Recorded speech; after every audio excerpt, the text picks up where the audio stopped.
মই বনাব লৈছোঁ চিম্পুল এটা এগ কাৰী। মই কণীখিনি ফালি লৈ ফ্ৰাই কৰি লৈছিলোঁ। বেছি তেল প্ৰয়োগ নকৰোঁ, কম তেলতে মই বনাম। মই ইয়াত কাটি লোৱা পিঁয়াজখিনি দি দিছোঁ, মই ভাজি লওঁ।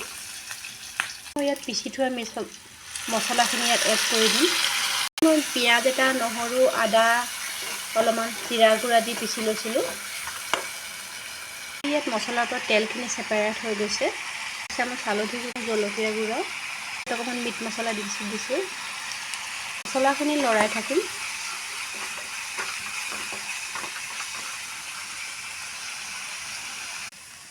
ইয়াত নিমখ দি দিছোঁ। লাগি নধৰিবলৈ ইয়াত অকণ পানী দি দিছোঁ।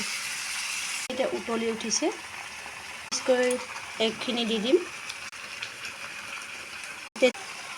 এইয়া চাওক, লোভনীয় এটা এগ কাৰী ৰেডি হৈ গ'ল। আপোনালোকৰ বাৰু কাৰ এনেদৰে খাই ভাল পায় কমেণ্ট কৰি